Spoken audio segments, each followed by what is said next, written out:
Hey guys, Onward here, Talking in Traffic, episode 35. And how are you saving? What is your savings rate?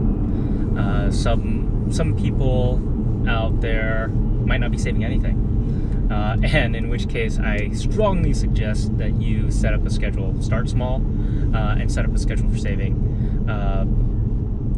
At the minimum, save 15% of your income. If you have a job, save it in your 401k, an employer-sponsored 401k. So at least 15%. If not, try to max out at 50% of your income. 18%, or I think that's the maximum this year in 2019. But try to max out as much as you can in your 401k savings. I know that the 401k savings plan is not very liquid or very accessible, but it's setting yourself up for success in the future. And that's just the very basic way to save. And then think about how you're spending. If you can cut some of your spending and save a little bit more, I would recommend a 50% savings plan. So you save 50 and you can spend 50% of your income, your take home. What are you saving for? Well, you can save for that rainy day, right?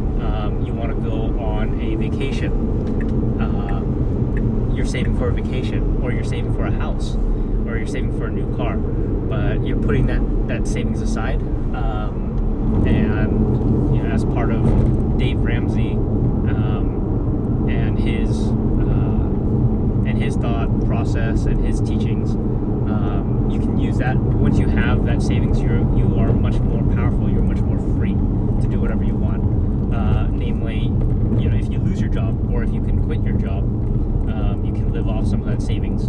You can also invest that savings and pull down a dividend, 4 to 8% dividend, depending on how you're investing.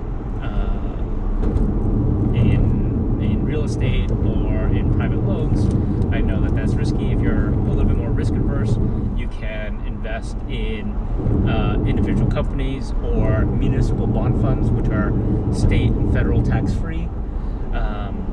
Or you can, at the very least, invest in the S&P 500, in the, say, Vanguard S&P 500 index fund, ticker symbol VOO, and you can get close to right now maybe a 2% dividend, and if you invest in that and then opt for dividend reinvestment, that means every time they pay you a dividend, they just buy more of the VOO shares. You can then take advantage of that compounding interest. So try to put aside money to save. And so for my boys, I've been trying to teach them a 70-30 savings plan. So they save 70% of all the gifts and earnings that they receive, and they can spend 30, or they can put 30% of that money in their wallet, so they can spend it. They're not interested in clothes yet. They're really interested in video games and toys. So this gives them some spending money, but then they put the rest of that money into a not even a savings account, but a trading account. And so in that trading account, we invest in VOO and some other equities. This teaches them investment. This also teaches them how to invest in other companies and have the money work for itself. So I encourage everyone to go out and research investment plans or savings plans to try to get the most out of the money you make. You can also save some of that money in 529s as well. 529s are education plans. If you are a parent of newborns or young children, you can now use those funds for private school. So K through 8 private school are now supported by 529 plans. I would have loved to take advantage of this, at the time when my kids were born, so that I can enroll them in private school today. This is after-tax money, and any growth that happens in after-tax can be used tax-free for education. Amazing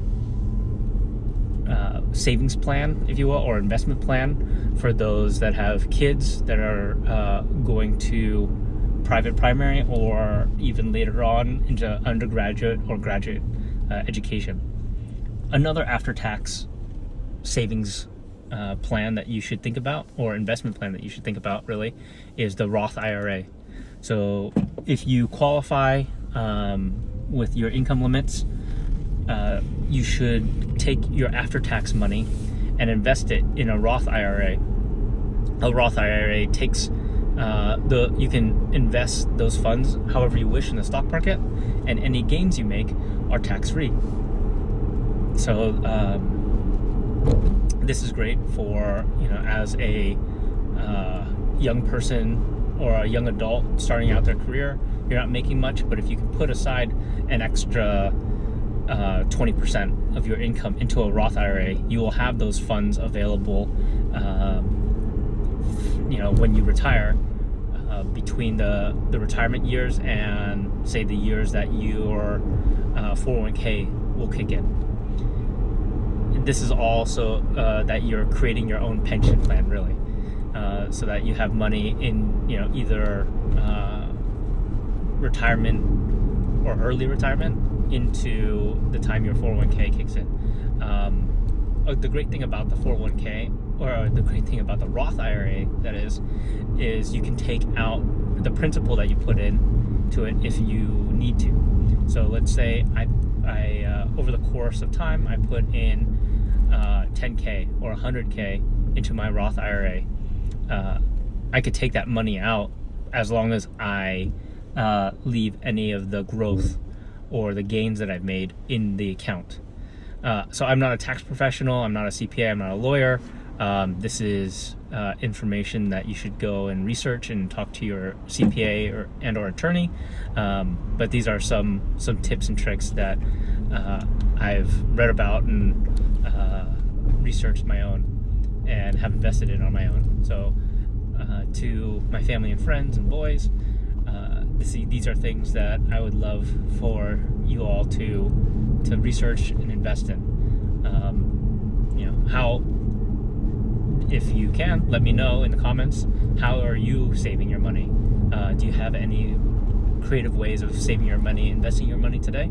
There's real estate, there's Bitcoin today, there's gold and commodities, muni bond funds, etc.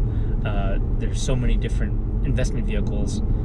Your business, right? You could be investing in your own business, and that could be paying you dividends further down the line.